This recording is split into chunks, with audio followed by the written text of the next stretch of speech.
Jayla was in the attic now. The Red Widow stood before her, gliding instead of walking. Her veil floated around her like smoke. "You came willingly," she whispered. "I want to leave," Jayla cried. "There is no leaving, only joining." Welcome to True Crime, True Justice, where real stories meet raw truth. We uncover the hidden, the shocking, and the untold moments that define justice in our world. If you're drawn to the power of truth and the weight of real consequences, you're in the right place. If you are new to this channel, please subscribe, like, and hit the bell icon. For nearly a century, the crumbling Victorian mansion at the dead end of Ashbury Lane loomed like a forgotten sentinel. Once a glorious estate owned by the reclusive Rothschild family, its iron gates were now rusted shut, wrapped in chains and faded police tape. But no barrier could block the whispers or the stories passed between generations in Sleepy Hollow.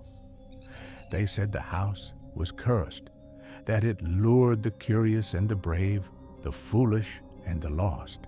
And once they entered, the house never gave them back. Some said it was haunted, others said it was hungry. And on Halloween night, under a blood moon, 4 teenagers stepped beyond the gate. The dare 17-year-old Jayla Ortiz wasn't afraid of ghosts. After growing up in the Bronx, ghosts sounded like a luxury compared to sirens and stray bullets. But since moving to the sleepy suburbs of Sleepy Hollow, her life had dulled into a loop of awkward silences, ghost tours, and overpriced apple cider. So when Connor, Nina, and Marcus challenged her to spend 10 minutes inside the infamous Red Widow house, she didn't hesitate. "You record it, upload it, and boom! 1,000 views easy," Marcus said, flipping his phone. Connor added, "Just don't die." Jayla smirked. "Keep the engine running."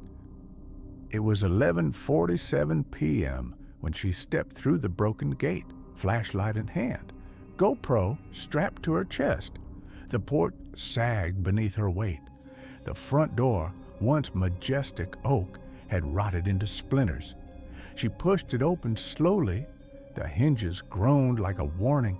Inside was darkness, dense and unnatural. Dust blanketed everything. The smell of damp wood and decay filled her nostrils. Her flashlight flickered. A wind stirred behind her. The door slammed shut. Jayla turned fast. No one there. The windows were bricked from the inside. She tried her phone. No signal. A clock on the wall began ticking. It read 11:59. Then came the footsteps. Upstairs. Slow, measured, heavy. She swallowed hard. "Hello?" Nothing. The ticking stopped. Then the whispering began. Drawn by the whispers, Jayla climbed the stairs. Every step moaned like a dying breath. The upper hallway was colder. Pictures lined the walls, portraits of pale-faced women in Victorian gowns. One of them wore a red dress. Her eyes seemed to follow Jayla. The door at the end glowed faintly red. As she neared, the temperature dropped. Her breath fogged the air. The door opened on its own.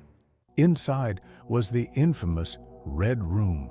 Curtains like blood, rugs stained deep crimson, a vanity with a broken mirror. The same woman from the portrait stared back at her in the glass. Jayla took a step forward. The door slammed behind her. The mirror fogged. A message appeared. "Stay." She tried to run. The doorknob melted in her hand. Then the singing started. A lullaby, soft and out of tune. A figure appeared behind her in the mirror, tall, veiled, dressed in red. Jayla screamed. Back outside, 15 minutes had passed. "She's not back," Nina said, wringing her hands. Connor and Marcus exchanged looks. "We should go in," Nina insisted.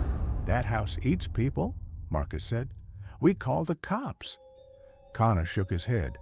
"They won't come. They never do." "We can't leave her." Connor hesitated, then grabbed a crowbar from the trunk. 5 minutes, in and out. They crossed into the yard. The air changed. The street lights blinked out. The gate clanged shut behind them. Inside, Jayla wandered hallways that twisted like veins. The layout shifted. Doors vanished. Stairs led to walls. Windows showed places that weren't Sleepy Hollow, a burning forest, a black sea, a crimson sky. She saw people, or remnants of them, a boy crawling on the ceiling, a girl whispering to a doll with no face, a man with a stitched mouth screaming silently in a mirror. Jayla ran, heart racing. She found a door labeled Exit. She opened it. It led back to the red room. Connor and Nina reached the foyer. "Jayla!" Nina shouted. A scream echoed above. They rushed upstairs, Marcus trailing nervously. The hallway twisted. Nina turned and Connor was gone. "Connor!" she yelled. A door creaked open. Nina entered a room filled with dolls. One turned its head and whispered her name. Jayla was in the attic now. The Red Widow stood before her, gliding instead of walking. Her veil floated around her like smoke. "You came willingly," she whispered. "I want to leave," Jayla cried. "There is no leaving, only joining." The floor cracked. Faces rose from the wood, screaming, pleading. Jayla fought it, biting the widow's arm. It burned like ice. The widow shrieked. Jayla fled. Connor found the furnace room. A voice called, "Help me!" He opened a hatch. Inside, Jayla, bound and unconscious. He pulled her free. As they fled, the house screamed. The Red Widow descended like a storm. "Burn it!" Jayla gasped. Connor threw a lantern. Flames roared. The house howled. They burst out as the structure collapsed in fire and fury. Weeks passed. Jayla didn't speak. Connor had nightmares. Nina disappeared. Marcus moved away. The lot where the house stood was cleared, but the ground remained scorched. Jayla stared at the ashes one last time. As she turned to leave, she heard the lullaby again. Then her phone vibrated. Unknown sender. "You left me behind." She opened the message.